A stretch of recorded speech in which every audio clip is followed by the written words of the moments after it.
ओम।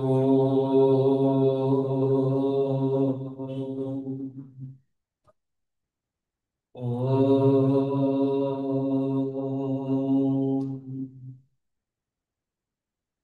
ओम। ओम सहना भवतु सहनौ भुनक्तु सह वीर्यं करवावहै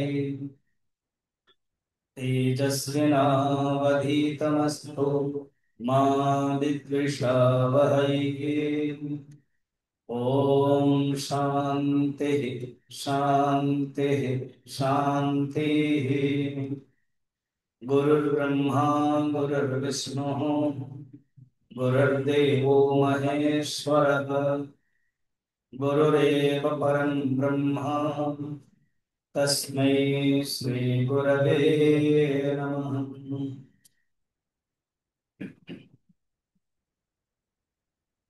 माता जी के चरणों में प्रणाम। स्वामी शिवानंद जी, स्वामी सुरेश्वरानंद जी, अन्य संत वृंद, व्रती, आनंदमयी आश्रम के समस्त अनेक केंद्र साहेब के भक्त,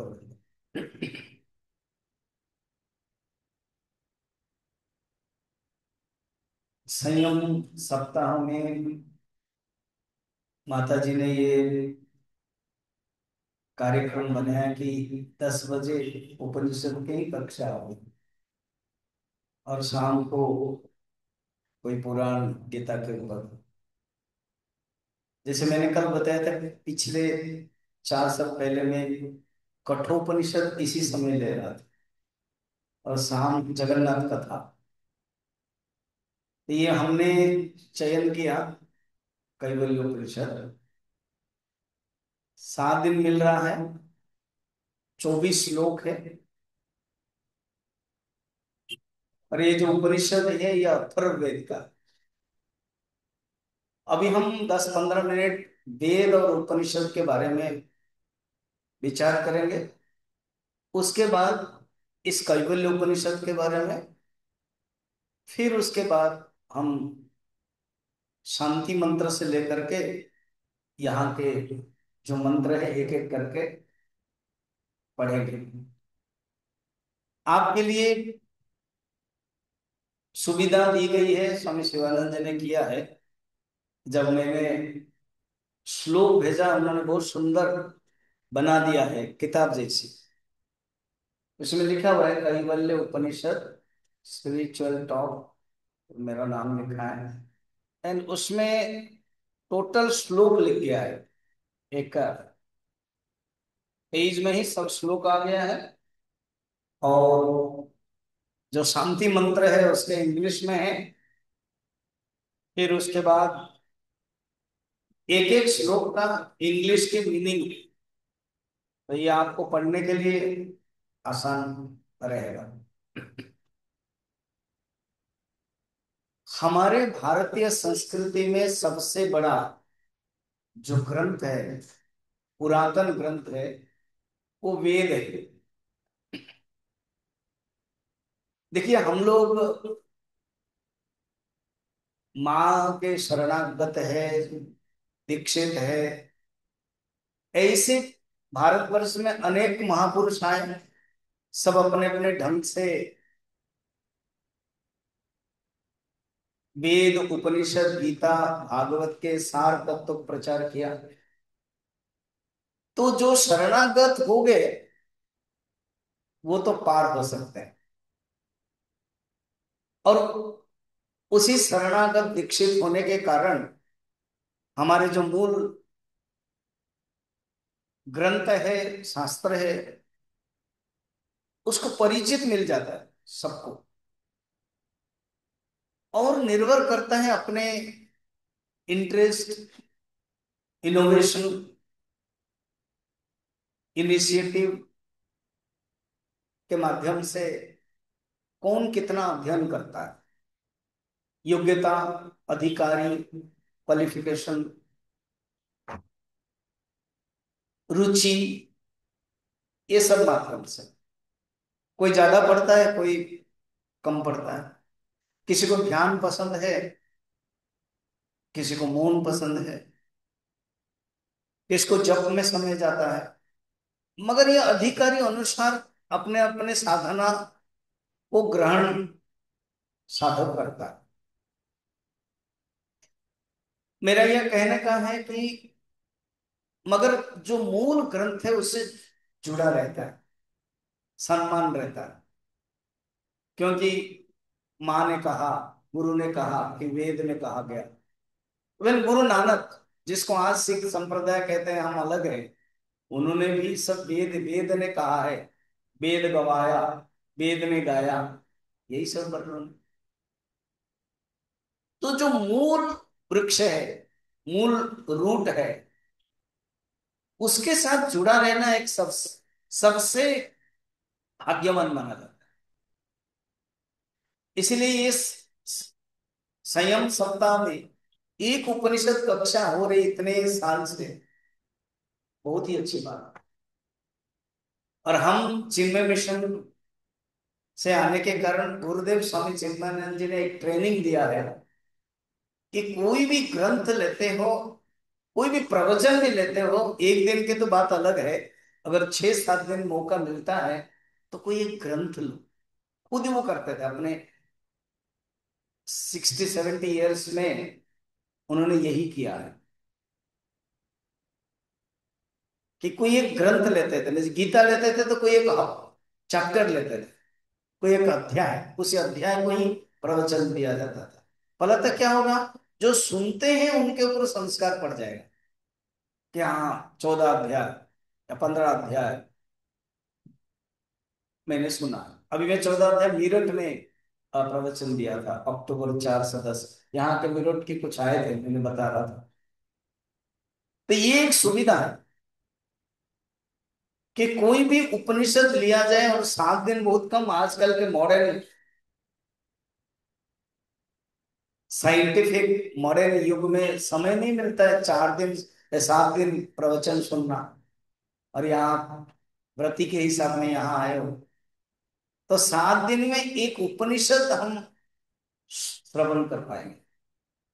इसलिए मैंने चयन किया कैवल्य उपनिषद। पिछले बार कठोपनिषद के कुछ अंश ही लिया था, मुझे याद है, वो भी श्लोक लिखा गया था, उन्हीं श्लोक के ऊपर प्रवचन था। अब ये संपूर्ण रूप में पूरा ग्रंथ समापन हो जाएगा, क्योंकि केवल 24 श्लोक। ये एक विशेषता, ये एक खूबी है इसी सप्ताह में, कि उपनिषद आप लगातार सुन रहे हो, मगर हमारी ट्रेनिंग के अनुसार एक पूरे उपनिषद आप सुन पाओगे दिस टाइम, कैवल्य उपनिषद। अभी हम अमृत बिंदु उपनिषद मेरठ में लिया था, गुरुग्राम में हम नवंबर में भी सेम अमृत बिंदु उपनिषद लेंगे, कभी मौका मिलेगा। लेकिन वही, वो भी 22 लोग, तो 6-7 दिन में वो सुविधा होती है। अमृत बिंदु उपनिषद नाम भी बहुत सुंदर है। तो ऐसे अनेक उपनिषद है, 108 उपनिषद। तो हमें एक एक उपनिषद सुनने के लिए मौका मिलेगा।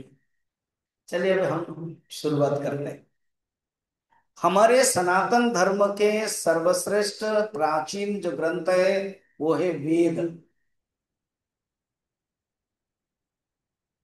मैंने जैसे बताया कि जो शरणागत होते हैं, माँ के हो, गुरु, किसी भी गुरु के, वो तो लकी। मगर जो नहीं होते हैं, वो निगूरा जाए पियास।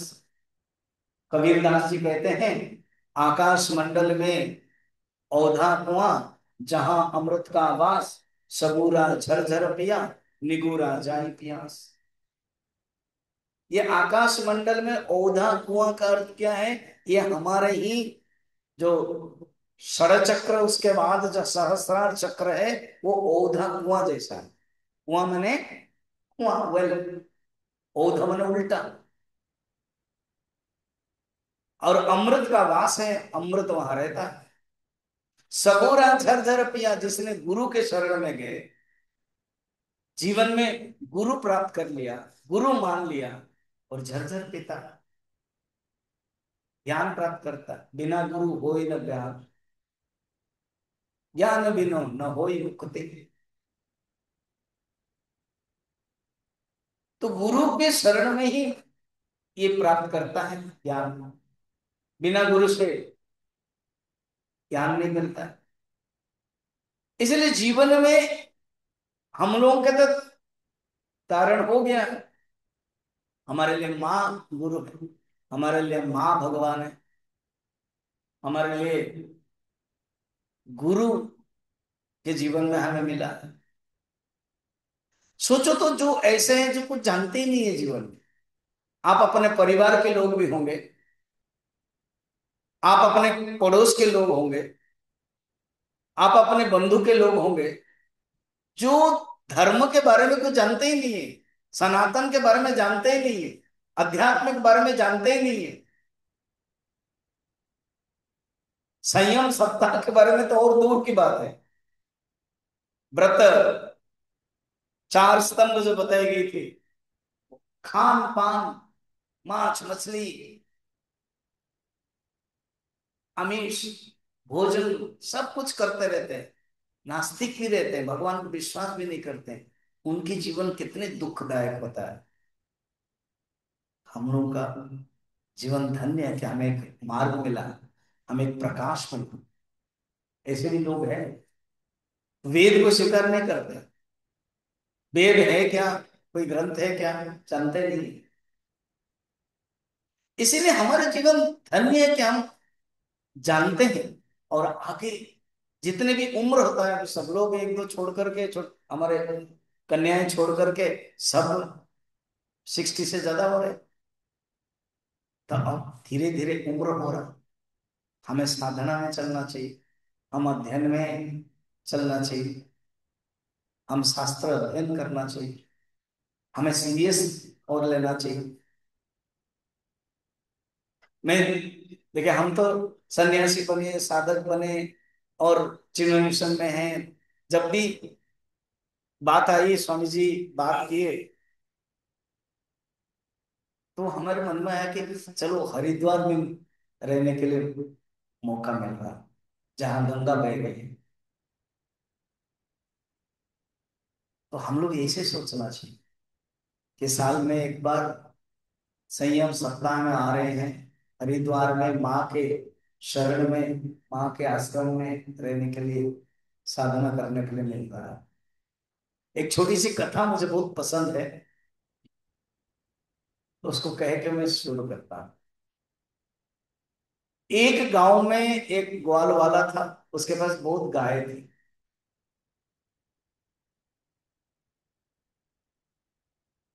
और सांझ तक सब गाय बहुत ईमानदार थी, संयमित बोलते थे, हाँ, कंट्रोल, सब अपने आप आ जाती थी। एक दिन एक गाय भूल गई, भटक गई। अब भटक गई, जंगल में पता नहीं चला, तो एक सिंह की आवाज सुनी पीछे से, तो देखा, डर गई, दौड़ने लगी। सिंह भी उसके पीछे, रफ्तार दोनों की, जरूर सिंह की रफ्तार ज्यादा होगी, फासला कम रहा। गाय को लगा अभी गई, मैं पकड़ी गई। सिंह को भी लगा अभी मैं पकड़ा, मगर आगे एक दलदल था। गाय घुसी, गाय पड़ गई, सिंह भी पड़ गया। फासला से 10 फीट का था। गाय धीरे धीरे सरक रही है, सिंह भी सरक रहा है, दोनों ही विपत्ति में। जिस गाय के अंदर डर था कि मैं अभी पकड़ी गई, अब वो निडर हो गई, क्योंकि उसको पता है मैं तो गई, खुद सिंह भी गया, खुद ही मर रहा है, तो मुझे क्या पकड़ेगा। और जिस सिंह के अंदर एक्साइटमेंट था, आतुरता थी कि मैं अभी पकड़ा, खाऊं, खुद ही अभी डर युक्त हो गई। इसी बीच में सिंह ने साहस करके पूछा, गाय तुम्हें डर नहीं लग रहा है ना? ना, नहीं। क्यों? इतना सुंदर बात कही जो हमारे जीवन में आएगी बातें। तुम्हारा कोई, उसने बातें हुई और एक दो कि अभी तुम भी गए, गई और मैं भी गया, दोनों ही दलदल में फंस गए। इस बात को थोड़ा विचार करोगे ना, तो गाय भी एक जीवात्मा है, सिंह भी एक जीवात्मा।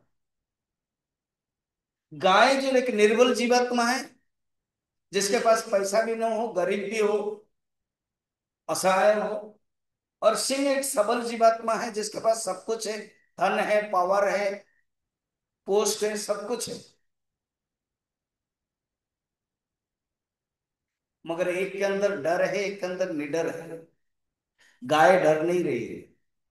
तो ऐसे जीवात्मा गरीब हो सकता है, विपत्ति हो सकती है, धन न हो, मगर डर नहीं होता है, पता है? इस बातचीत में पता चलेगा। और ऐसे भी जीवात्मा पावर में हो, संपत्ति हो, प्रतिष्ठा हो, बल हो, ऐश्वर्य हो, शक्ति हो, जमीन हो, जायदाद हो, सब कुछ है, मगर डर सता रहा। ऐसे भी हो कि करप्ट करप्ट आदमी हो, करप्शन भी हो। ऐसे भी हो कि खुद गलत किया हो। ऐसे भी हो कि खुद अपने बेटे आदि सब गलत किया हो। खुद ही मन में सता रहा है उसको,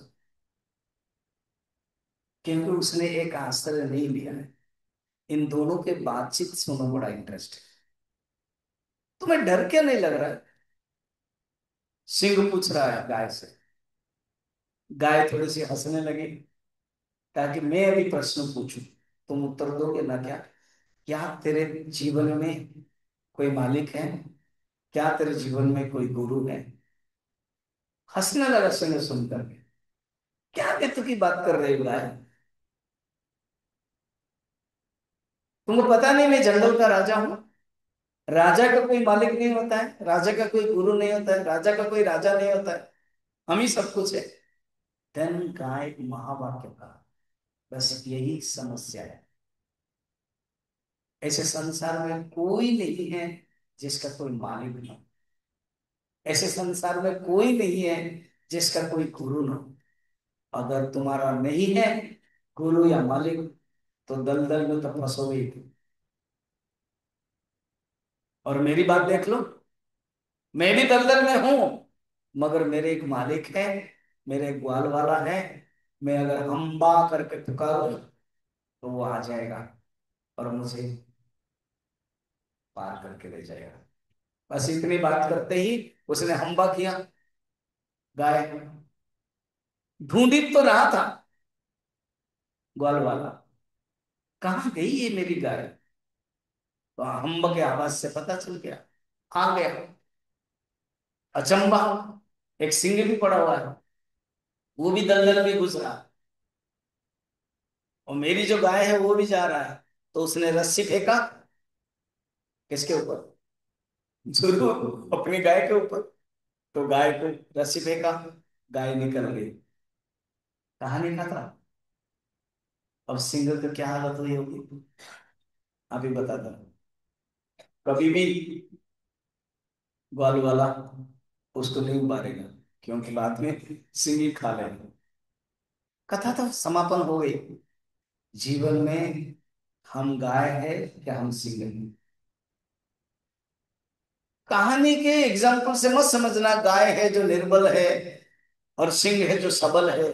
हमें सबल बनना चाहिए, हमें निर्बल नहीं बनना चाहिए, वो अर्थ नहीं है। कहानी के फैक्टर ये है, किसके पास मालिक है, किसके पास गुरु है, और किसके पास नहीं है। हम आपके पास है, इसलिए हम लीडर होना चाहिए। हम अध्यात्म में हैं, हम धर्म में हैं, हम संयम साधना में हैं, हम जीवन के साधना क्षेत्र में हैं।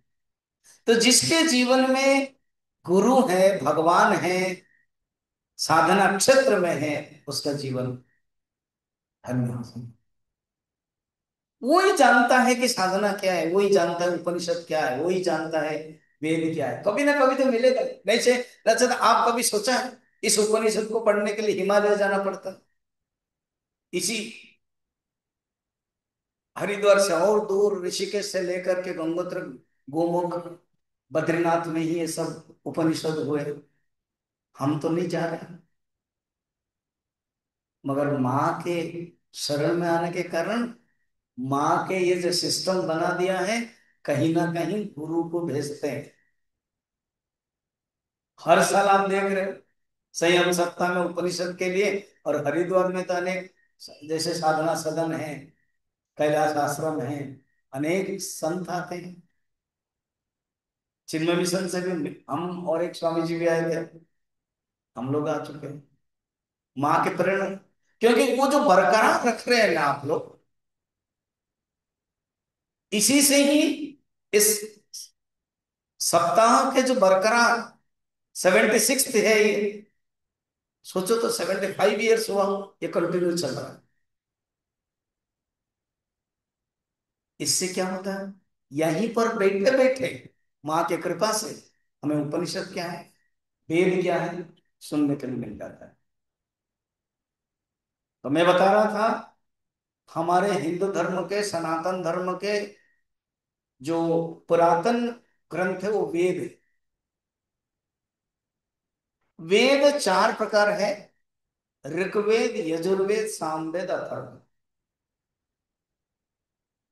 वेद के प्रकार कहेंगे, वेद कितने प्रकार है तो 4 मानना है। और वेद में क्या सब्जेक्ट है, वेद में क्या भेद है, वेद में सब्जेक्ट के अनुसार, विषय के अनुसार वो विचार है। कांड के अनुसार 3 है, कर्म कांड, उपासना कांड और ज्ञान कांड।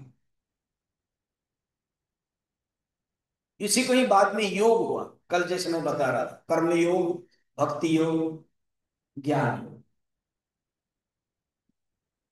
सब्जेक्ट के अनुसार 4 है। जैसे कोई साइंस +2 में पढ़ेगा तो सब्जेक्ट के अनुसार लेना पड़ता है उसको, फिजिक्स, केमिस्ट्री। देन अगर इंजीनियरिंग बनेगा तो मैथमेटिक्स, फिर कंप्यूटर साइंस हो या बायोलॉजी। अगर डॉक्टर बनना चाहता है तो फिजिक्स, केमिस्ट्री, बायोलॉजी, और जो फोर्थ सब्जेक्ट है वो मैथमेटिक्स ले या कंप्यूटर साइंस ले, जो भी हो। ये कंप्यूटर साइंस तो अभी आया है, आपके जमाने में नहीं था, हमारे भी जमाने में स्टार्ट हुआ। इवन कोई आर्ट्स लेगा तो भी उसका सब्जेक्ट होता है, history, domestic science, logic, economics आदि। कॉमर्स लेगा तो उसका भी सब्जेक्ट होता है, बिजनेस स्टडी, कॉमर्स आदि, इकोनॉमिक्स, इस प्रकार का रहता है। तो वेद माने जो सब्जेक्ट की दृष्टि से 4 है, मंत्र भाग, ब्राह्मण भाग, उप आरण्यक भाग, उपनिषद भाग। जिसे को online surgeon 5th 6th standard को अगर +2 के लिए बताए फिजिक्स क्या होता है, आजकल तो फिजिक्स 6th 7th से भी पढ़ लेते हो, हमारे समय में नहीं था।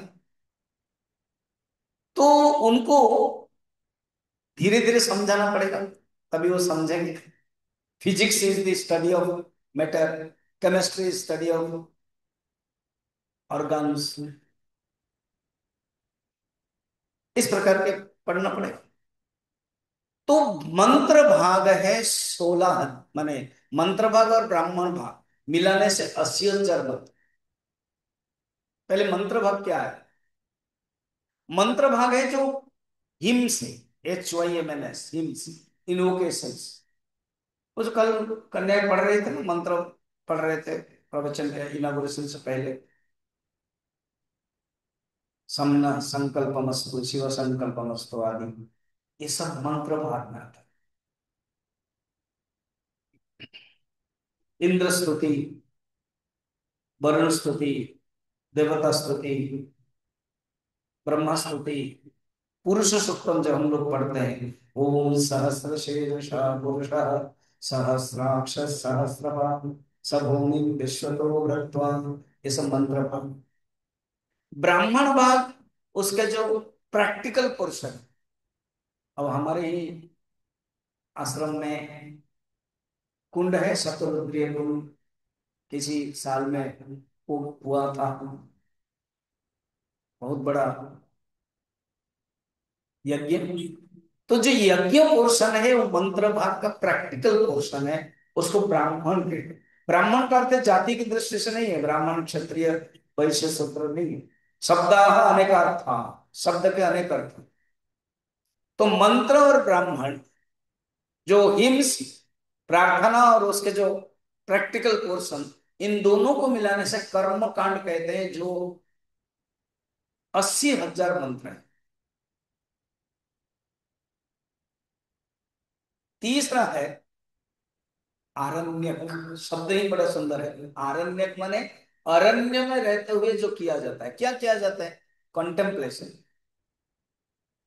इसको हम साधना में जो मौन बोलते हैं ना, आप सवेरे भी रहते हो, शाम को भी बोल रहते हैं, वो मौन में हम करते क्या है? हमारे मन को हम कंट्रोल करते हैं, संयम करते हैं, कंसंट्रेशन करते हैं। ये हो गया अरण्य में रहते हुए जो करना है, ध्यान साधना, आरण्यक बोलते हैं। वो उपासना कांड में आता है। और चौथा है ज्ञान कांड, जो कांड के दृष्टि से तीसरा उपनिषद।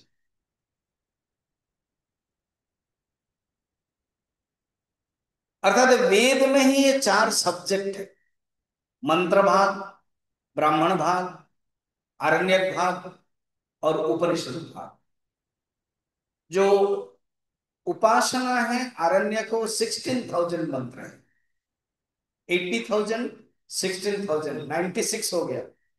और जो उपनिषद है वो केवल 4,000 मंत्र है, 4,000। छोटा है।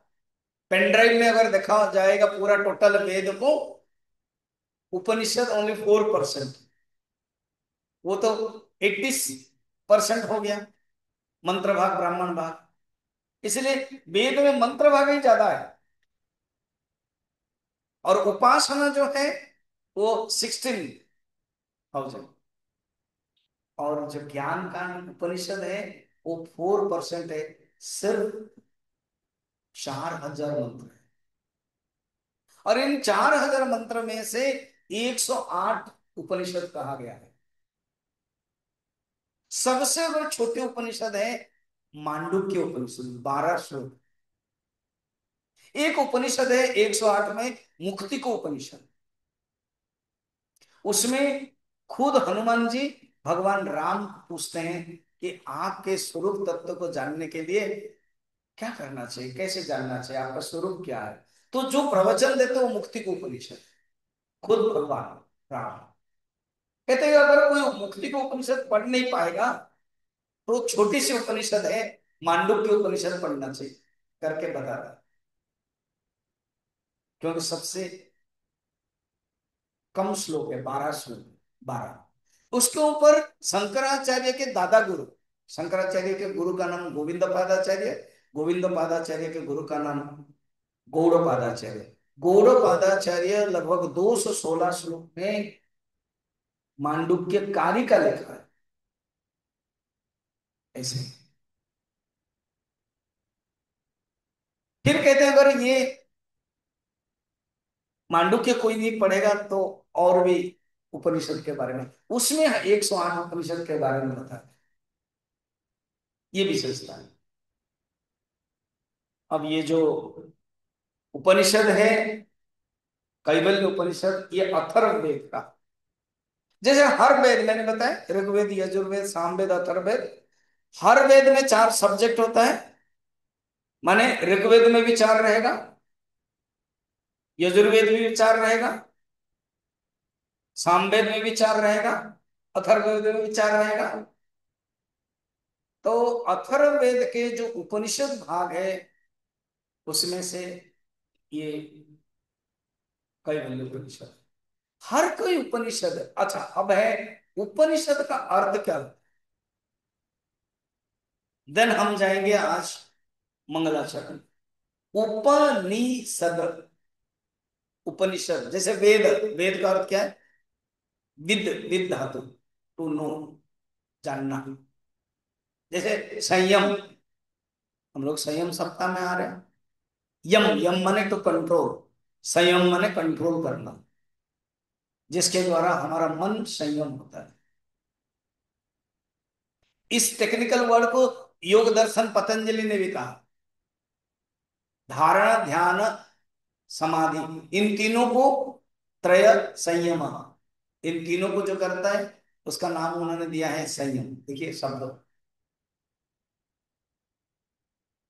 यम, यम शब्द आएगा।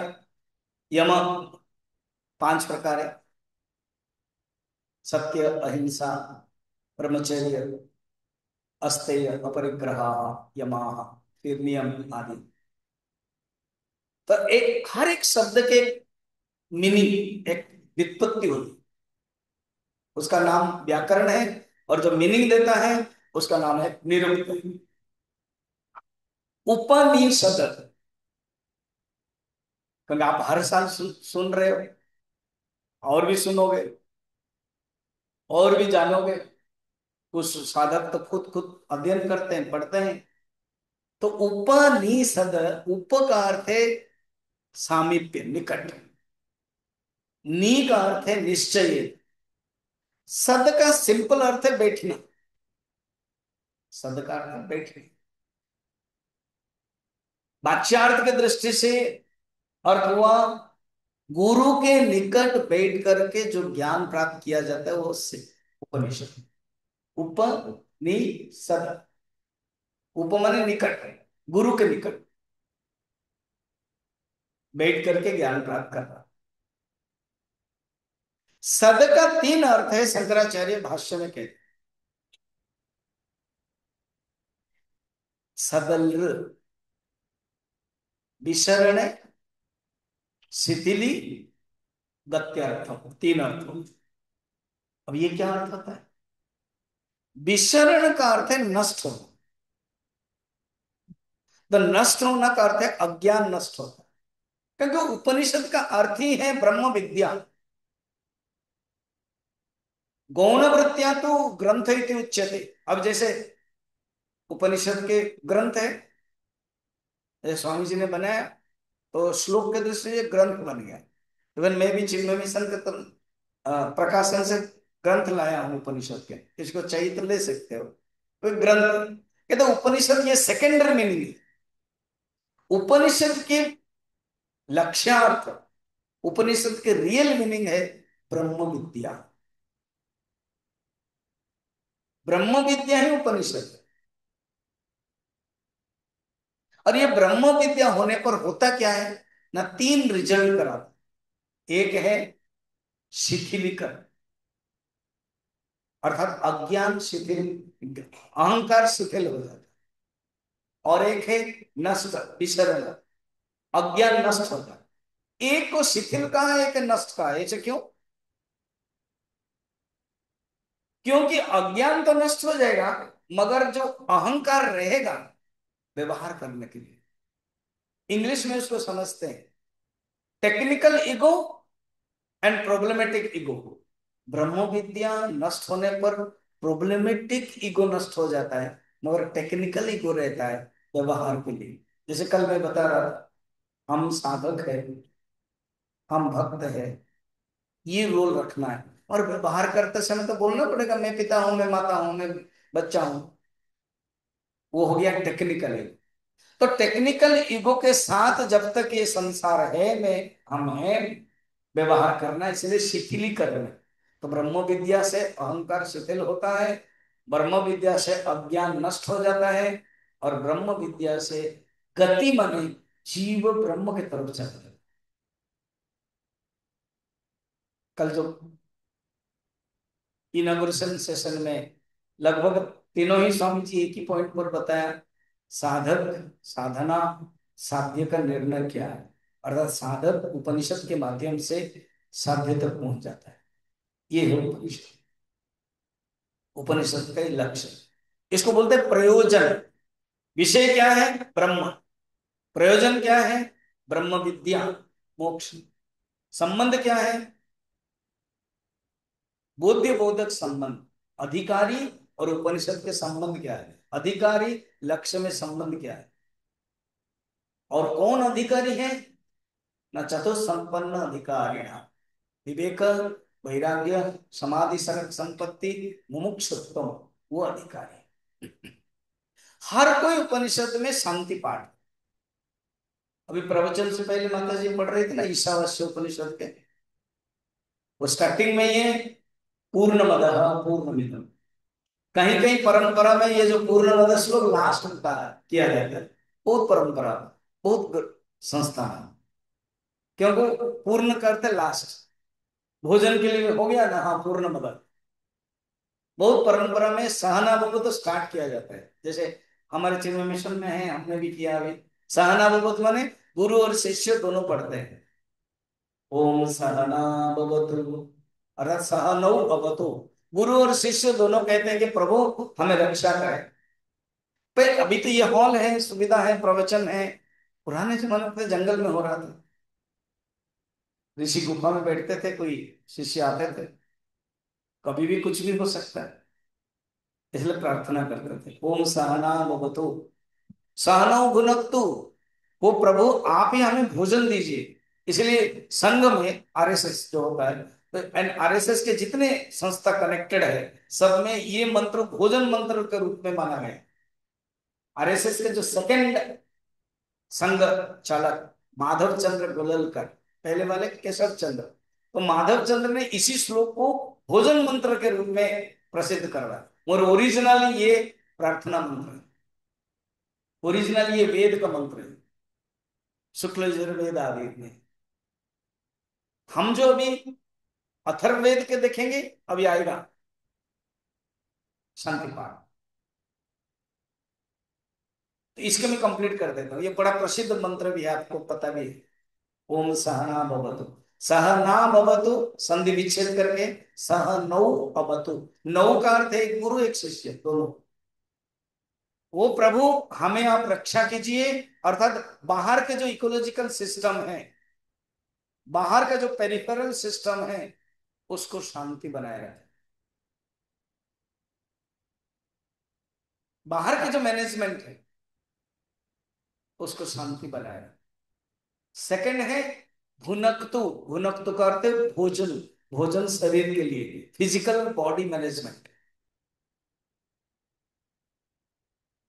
इसीलिए उन्होंने सोचा कि ये भुनक्तु भोजन है, चलो भोजन मंत्र में इसको डाल दिया है। तो परंपरा उनके अनुसार चल रहा है। वस्तुतस्तु एक्चुअली रियलिटी ये वेद का मंत्र है और प्रार्थना मंत्र है, अध्ययन के मंत्र है। ओम सहना भवतु सहनौ भुनक्तु सह वीर्यं करवावहै। सह वीर्यम, शक्ति मिले हमें, शक्ति मिले। इसको इसे समझे, ये जो भोजन मंत्र था हमें भोजन वाला था, वो वस्तु मैनेजमेंट, ऑब्जेक्ट मैनेजमेंट मॉडल के दृष्टि से देखें। और सह वीर्यम है फिजिकल बॉडी मैनेजमेंट, शरीर। देखिए आजकल अगर हम योगासन नहीं करेंगे, प्राणायाम नहीं करेंगे, तो शरीर में तो रोग आएगा ही। मैं मणि वॉकिंग कर रहा था, कैवल्य उपनिषद नहीं किसी संत से सुन रहा था, वो चिन्मय मिशन से ही थे, अभी अहमदाबाद में रह रहे हैं। उनका सुन रहा था, उन्होंने बड़ा सुंदर लिखा कि शायद आप लोग मानोगे, कुछ लोग डॉक्टर्स होंगे ना, अभी 50 साल में ना हॉस्पिटल्स टॉप टॉप पूरा 5 स्टार होटल जैसा है हॉस्पिटल्स। एक दिन का तो 50,000 1 लाख में चला जाता है। हाँ, और उसी ढंग की फूड मॉल भी उसी ढंग से। पहले तो ढाबा में आम पकौड़ी के दुकान में बैठ जाते थे, अभी टॉप टॉप फूड मॉल हो गया है। दोनों इतने डेवलपमेंट हो गए। इसका अर्थ है खाओगे फिर हॉस्पिटल जाओगे, इधर खाओगे इधर हॉस्पिटल जाओगे, ठीक हो जाओगे फिर खाओगे। दलाई लामा ने बहुत सुंदर कहा है, मैं ना 83 में, जब 1983, 18 साल का लड़का था, हिमाचल में ट्रेनिंग में गया। जस्ट 2-3 महीने के बाद गुरुदेव स्वामी चिन्मयानंद जी बुलाया बुलाया। जैसे अम्मा को भी बुलाया है, बहुत प्रोग्राम में अम्मा चीफ गेस्ट बन के गई है ज्ञान यज्ञ में गुरुदेव के। बहुत बड़े कॉन्फ्रेंस हो रहा था, अम्मा भी आई है, गुरुदेव भी आए, सब साथ में बैठे हैं। वो भी एक पिक्चर मैंने बहुत देखा है। तो दलाई लामा जब आए, तब गुरुदेव नीचे बैठ गए, इतने बड़े पोस्ट में वो भी, और एक स्टेज बना करके बैठ सकते थे। जैसे कल मैं स्वामी शिवानंद जी को बोल रहा था कि हम ही तो 3 ही साधु थे, आप भी हमारे साथ बैठ सकते थे, मगर आप परंपरा को मानते हैं, परंपरा का स्वीकार करते हैं कि जो अतिथि आते हैं उनके ये है, हम वहां बैठते हैं। गुरुदेव ने भी यही किया। तो दलाई लामा ने एक सुंदर बातें कही। मैं उस समय 18 साल का लड़का था, मुझे याद है अभी तक। कहा कि मनुष्य, गृहस्थ लोग, व्यक्ति के 83 कितनी पुरानी बातें हैं, उसी समय उनको समझ में आ जाता था। खुद कमाते हैं पैसा, रोजगार करते हैं, और अपने शरीर को खराब कर देते हैं। कोई अगर बोलेगा कि संयम सप्ताह अटेंड करो, कोई ध्यान करो, कोई दीक्षा लो, तो कहे अभी नहीं, अभी नहीं, अभी 60 ईयर्स होने दो, रिटायर्ड होने दो। तुम कमाया पैसा, आज के जमाने में देखा है करोड़ों करोड़ों रुपए से सब कमा दिया। कमा के क्या किया? पैसा तो बहुत हो गया, और एक चीज आ गई, क्या? शरीर में रोग भी आ गए, क्योंकि ध्यान नहीं दिया, खाना पीना का कोई ध्यान नहीं, योगासन नहीं किया, साधना नहीं किया, तो दोनों ही कमाया, पैसा भी कमाया और रोग भी कमाया। तो इस रोग को ठीक करने के लिए बड़े बड़े हॉस्पिटल, वो वेदांता क्या क्या सब बड़े बड़े हॉस्पिटल जो है, दिल्ली कलकत्ता बड़े बड़े शहर में, ये जितने कमाया था वहां दिया। तो पैसा खर्च किया, पैसा कमाया, और इस रोग हुआ, रोग को ठीक करने के लिए फिर पैसे को दे दिया। यही सिलसिला चल रहा है।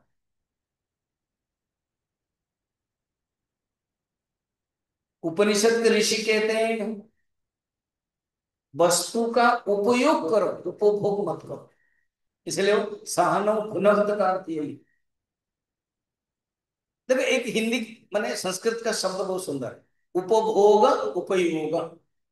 उपयोग माने यूज करो, उपभोग माने इंजॉय। अगर हम इंजॉय करते हैं तो दुख है। भोग है रोग भय, वैराग्य सत्व, भर्तृहरि कहते हैं। कहते ऑब्जेक्ट मैनेजमेंट होना चाहिए, जो ऑब्जेक्ट का केवल परिभाषा है यूटिलिटी वैल्यू। थर्ड है सहवीर्यम करवावहै, ये मंत्र आपको पता भी है और रोज हम गाएंगे, इसलिए हम बता रहे हैं। सहवीर्यम करवावहै, शरीर ठीक रहना चाहिए। फिर ओम सहना भवतु, सहनौ भुनक्तु, सह वीर्यं करवावहै, तेजस्विनावधीतमस्तु। हमारे बुद्धि में तेजस्विता भरपूर हो। जैसे अभी मैं लगभग 45 मिनट बोल दिया, अगर आपको समझ में आ रहा है तो मीन्स बुद्धि तेज है, समझ में नहीं आ रहा तो मीन्स बुद्धि तेज नहीं है। तो कहते हैं रोज हम प्रार्थना करते हैं बुद्धि तेजस्विता में भरपूर हो। Let our intellect must be fulfilled with intelligence. हमारे बुद्धि में ज्ञान भरपूर हो। इसीलिए तो गायत्री मंत्र पढ़ते हैं, ओम भूर्भुवस्व तत्सवितुर्वरेण्यम भर्गो देवस्य धीमहि धियो यो न प्रचोदयात्। धियो यो न प्रचोदयात्। हमारे बुद्धि में वो ज्ञान भरपूर हो, प्रेरणा दे। एंड लास्ट में ये हो गया इंटेलेक्ट मैनेजमेंट। देखो 5 मैनेजमेंट है इस श्लोक में। सहना भवतु इकोलॉजिकल पेरिफेरल मैनेजमेंट, भुनक्तु ऑब्जेक्ट मैनेजमेंट, सहवीर्यम फिजिकल बॉडी मैनेजमेंट, तेजस्विनावधीतमस्तु इंटेलेक्ट मैनेजमेंट, एंड लास्ट में मां विद्विषावहै, माइंड मैनेजमेंट, अर्थात मेरे अंदर कोई द्वेष भाव नहीं, गुरु के प्रति, शिष्य के प्रति, किसी व्यक्ति के प्रति द्वेष भाव न हो, ईर्षा न हो, किसी के प्रति खराब भावना न हो। शांति ही शांति ही शांति। ऋषियों ने बहुत सुंदर सोचा, विचार किया। वो सोचते थे, विचार करते थे, कहते थे प्रॉब्लम को हम समाधान नहीं कर सकते, एंड प्रॉब्लम्स को हम गिन नहीं सकते। Problems are uncountable. Sigmund Freud ने कहा है, मॉडर्न साइकोलॉजी के फादर है। जो प्रॉब्लम समस्या है वो अगणित है, मगर प्रॉब्लम को क्लासिफाई कर सकते हैं तीन प्रकार। जितने भी प्रॉब्लम है, सारा वर्ल्ड का, यूनिवर्स का, गैलेक्सी का, मिल्की वे के जितने भी प्रॉब्लम्स, ओनली तीन कैटेगरी में कर सकते। Number one, known factor. उनको उन्होंने नाम दिया आधि भौतिकता। Number two, unknown factor. उन्होंने नाम दिया है आधि दैविकता। ताप कहा उन्होंने, प्रॉब्लम का ताप का, समता, गर्मी, ताप कहते हैं ना। आधि भौतिक,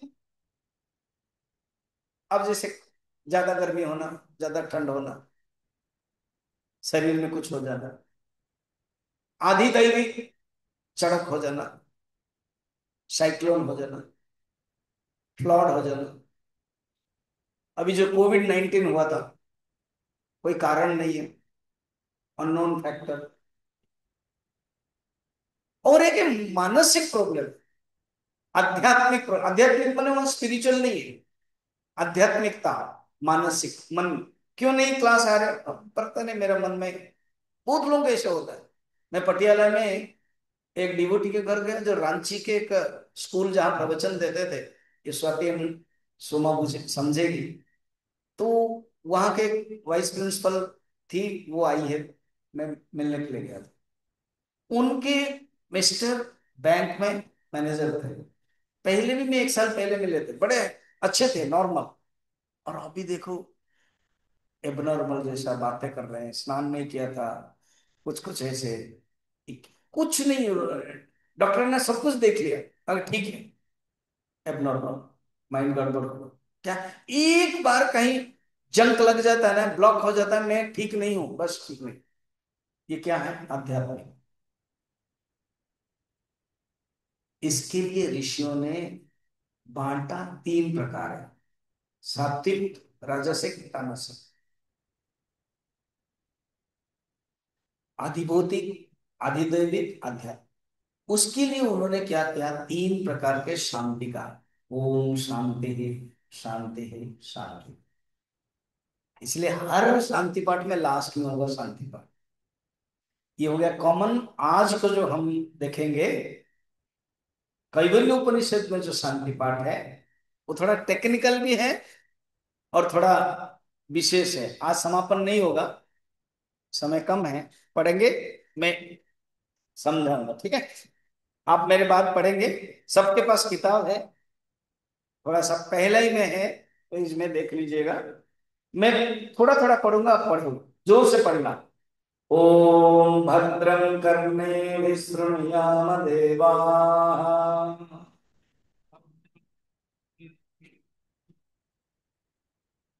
भद्रं पश्येमाक्षभिर्यजत्राः, स्थिरैरङ्गैस्तुष्ट्वागंसस्तनूभिः, व्यशेम देवहितं यदायुः। स्वस्ति न इंद्रो वृद्धश्रवाः, स्वस्ति न पूषा विश्ववेदाः,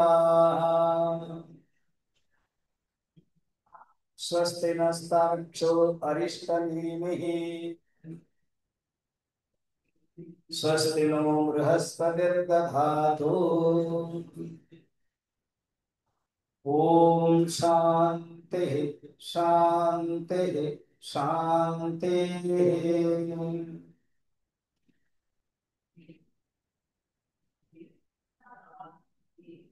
अभी अभी जो हमने शांति शांति शांति देखा, सही में सब में, कोई भी शांति मंत्र में लास्ट में क्या समझे तीन प्रकार के ताप है। ताप माने प्रॉब्लम। स्वामी जी मेरे पास तो बहुत प्रॉब्लम है, बस वही प्रॉब्लम तीन प्रकार का ही होगा, चार होगा ही नहीं। जैसे भोजन को भगवान गीता में 15 अध्याय में कहते हैं चतुर्विधा, पचामी अन्नम चतुर्विधा, चार प्रकार के अन्न है। तो चार प्रकार के तो अन्न नहीं है, सो मेनी वेराइटीज है। 56 कोट भोग बोल देते हैं, 108 टाइप्स हो जाता है, वेराइटीज है।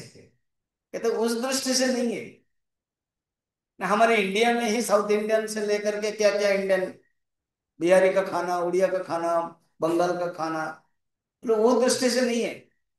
भोजन इंटेक कैसे लेते हैं, ये चार प्रकार है। एक है भक्षम, भक्षम को कहते हैं चर्ब्यम, चबाते हैं। जैसे चावल रोटी आदि हम जो खाते हैं वो चबा के खाते हैं, बहुत चीजें हम चबाना पाते, चर्ब्यम। सेकंड है पेयम, पेय पी करके लेते हैं, पानी है, दूध है, पेयम। थर्ड है लेहम, अचार चटनी, उसको चाटते हैं, लेहम। फोर्थ है चोष्यम, चोष्यम माने चूसते हैं। जैसे आम मिला तो चूसना पड़ता है। अब आपने फ्रूटी खाया, उसके साथ वो एक रहता है, उसको लिया, चूसते हैं। ये बताओ तो आप चार छोड़कर कुछ और कुछ है स्वामी जी? सलाइन, अगर किसी को सलाइन, वो तो पेय में चला गया ना। स्वामी जी दे देते हैं पिल, वो भी चला गया भक्ष में, बिना चबा के हुए अंदर चला गया। इन चार प्रकार का ही इंटेक होता है। इसी प्रकार ताप जो है तीन प्रकार है, अधिदैविक, अधि भौतिक, आध्यात्मिक। नोन फैक्टर और नोन फैक्टर और इनर फैक्टर, नीचे अंदर वाला जो आध्यात्मिक है वो इनर फैक्टर। इसलिए शांति शांति शांति। अब क्या है, शिष्य कह रहा है, अच्छा वो जो मंत्र में दोनों गुरु शिष्य गाते हैं, अभी शिष्य गा रहे हैं, गुरु बैठे हुए। शिष्य कह रहे हैं ओम भद्रम करने भी शृणुयाम देवा, अर्थात हम अच्छी तरह से अपने कान में अच्छे से सुने। भद्रम करने भी शृणुयाम देवा, हे देवता, हे देवगण, हम अपने कानों से अच्छे ही सुने, कल्याणमय वचन सुने, और हम अपने नेत्रों से कल्याणमय वचन ही देखें, क्योंकि अध्ययन करना है, अभी उपनिषद पढ़ना है। इसलिए शांति पाठ में शिष्य कह रहे हैं कि हम अच्छे सुने, अच्छे देखें। स्थिरे ही अंगै स्तुष्टवागम सस्तनु भी, अध्ययन करना है तो हमारा शरीर ठीक हो। हम ठीक से आजकल ठीक से बैठ नहीं भी पाते, तो हमारा शरीर अंग सुदृढ़ हो। स्वामी विवेकानंद जी कहते हैं ऐसे, let my body must be strong. किसके लिए? किसी के साथ युद्ध करने के लिए नहीं, ध्यान करने के लिए। इसलिए महर्षि पतंजलि ने भी यम नियम आदि जो साधना बताई, बहिर्मूल्य स्थिति विशेष, अंतर्मूल्य स्थिति विशेष, हमें अंतिम में ध्यान करने के लिए, समाधि को प्राप्त करने, तस्तिरैरङ्गैस्तुष्टुवागं स्तनूभिः व्यसेम देवहितं यदायुः। हमें जो आयु प्राप्त हुई है उसको अच्छी तरह से व्यतीत करें, अच्छी तरह से हम उसको कालातिपात करें। जो हम समय बिताएं भोग के लिए नहीं, केवल ज्ञान प्राप्त करने के लिए, और इसे शांति पाठ के लिए हमारे शास्त्र में जैसा भी हम लोगों ने आध्यात्मिक, हर कोई सनातन धर्म में तीन तीन अर्थ होता है। आधि भौतिक, आधि दैविक एंड आध्यात्मिक अर्थ। जैसे तीन ताप हम लोगों ने देखा, आधि भौतिक ताप, आधि दैविक ताप एंड आध्यात्मिक ताप। उसको निवारण करने के लिए तीन बार शांति की जाती है। अर्थ भी तीन प्रकार है। आधि भौतिक ताप माने आधि भौतिक अर्थ, आधि दैविक अर्थ एंड आध्यात्मिक अर्थ। ये एक एग्जांपल देकर आज मैं बंद करूंगा, फिर कल इसको आगे बढ़ूंगा। गंगा, गंगा माँ का आधि भौतिक अर्थ, जो अभी गंगा बह रही है हमारे पास, गोमुख से आ रही है। आधि दैविक गंगा माँ, प्रिसाइडिंग डाइटी इंग्लिश में कहते हैं, अधिष्ठात्र देवी। तो गंगा एक ही शब्द है। आधि भौतिक अर्थ में गंगा माँ माने गंगा पानी, आधि दैविक में देवी, एंड आध्यात्मिक अर्थ में कहीं ज्ञान है कहीं भक्ति। रामचरितमानस में गंगा को भक्ति का, सरस्वती को ज्ञान। तो ये तीन प्रकार के अर्थ है। यहां पर भी देवताओं, बृहस्पति, गरुड़ जी, वायु, सूर्य, सब देवताओं को प्रार्थना करते हैं। इसका तीन तीन अर्थ है। आधिभौतिक अर्थ जो हम देखते हैं, सूर्य आधिभौतिक, गरुड़ जी जो पुराण में पढ़ते हैं, फिर उसके आदि दैविक अर्थ, फिर उसके आध्यात्मिक अर्थ जो हम लोग कल देखेंगे।